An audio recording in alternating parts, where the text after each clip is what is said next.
All right, my friends, today we are going to look at two functions that are used to model oscillations in physics. They're shown here. We have the sine function, which governs cases where something is starting in the center position or often from equilibrium in its oscillation, and the cosine function that tends to show up or be most appropriate when something is starting at a maximum and then released to begin oscillating. Well, so what you notice first is this A parameter is set at 1 right now. In this wave that's being graphed, notice that its peak is 1 unit above the horizontal axis and its valleys are 1 unit below the horizontal axis. So if I increase this A value up to 2, what you'll notice is the wave grows in height, doubles in height, and now the peaks are 2 units above and the valleys are 2 units below.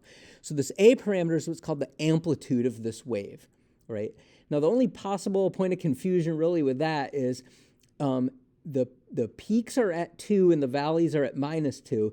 And so the distance between the peak and valley would be 4, but that's not what the amplitude is. The amplitude is just the distance or the height from, say, the midline, okay? And so, again, this parameter A controls the amplitude. If this were a sound wave, this would be a very loud sound, and then this would be a very quiet sound, and then this would be like no sound at all with no amplitude, okay? And so I'm going to put this amplitude value back to 1. And then the other thing to notice is there's this value that's called F that you're going to see represents the frequency of this wave. And so notice if I go, if I make this F value increase, now I get more and more and more and more of these wave peaks. So let me go back to where the frequency was just 1. Okay, so what you notice is here at time 0, at a horizontal coordinate of 0, we happen to be at a peak. And then as we go to a horizontal coordinate of 2, 2 peaks have happened. So if the horizontal coordinates mean seconds, we've had 2 peaks in 2 seconds, or in other words, 1 peak each second. And so that would be a frequency of 1, right? If I make the frequency go up to 2, so now the frequency is at 2, now notice in 2 seconds I've had 4 peaks. 1, 2, 3, 4. So there's 4 peaks in 2 seconds, or 2 peaks per second. And so that's a frequency of 2. Likewise, we could have frequencies less than 1. If we go to the frequency is only 1/2, so this should only be 1/2 of a cycle per second. Well, notice after only 1 unit of time goes by, we go from a peak to a valley. It takes 2 seconds to go through a complete cycle. And so the frequency is only 0.5 cycles per second. So these parameters, A and F, are very important. A is the amplitude, controls the loudness or the height of the wave, and F controls the frequency of the wave. So one other thing I want to show you here is, we happen to have chosen cosine for this wave, right? Cosine you're going to want to choose if the wave starts either at a peak or a valley. And you're going to want to choose the sine function. So I'm going to change cosine to sin. And now you notice as it starts right in the middle. Sine functions are most appropriate when whatever is oscillating happens to start at, say, the origin or at a coordinate of 0.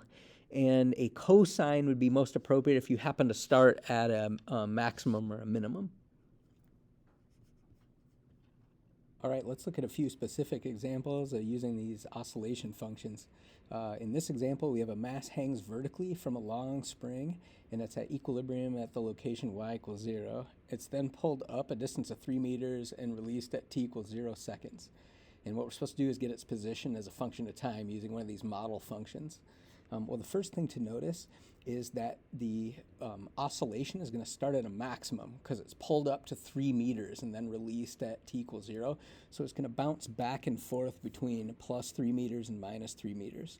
Well, since it starts at a maximum, as evidenced by that phrase, we're going to use the cosine. And so then what we need to do is just figure out what the amplitude is and the frequency, which we're basically given both of those. So the amplitude's given us 3 meters, and the frequency of the oscillation is going to be 4 cycles per second. And so if you plot that using a equals 3 and f equals 4, you get this function, and you can see it starts at 3 meters, position 3 meters, and it bounces back and forth between plus 3 and minus 3 with a frequency of 4, because you can see that there's 1, 2, 3, 4 peaks within the first second. In another example, it says a mass hangs vertically from a string and is at equilibrium. At time t equals 0, it's pushed into motion. So like you have a little ball hanging from a string and you walk up and smack it. It says it eventually swings out to a max angle of 0.8 radians and swings with a period of 2 seconds. And so to get the angle as a function of time, we need to decide, well, first of all, we notice it starts at 0. At time t equals 0, it's pushed into motion. And it eventually swings out to a max angle of 0.8 radians. So that means that we are going to use the sine function, since the sine function starts from the origin, or starts from a position of 0. And then we just need to read off the amplitude and then get the frequency. So the amplitude is given basically as 0.8 radians, and then frequency is cycles per second, where period is seconds per cycle. So the frequency is going to be 1 over the period. So the frequency is going to be 1 over 2, or 0.5 cycles per second. And so now we have it. If we use the sine and use an amplitude of 0.8 and a frequency of 0.5, you get this function. And you see it starts at the origin, the pendulum swings out to 0.8 radians, comes back, and then after 2 seconds, it has done a complete cycle. So the period is 2 seconds. It started at the origin, swung away, came back, swung in the negative direction, and came back. So that's an example of using these two model oscillation functions.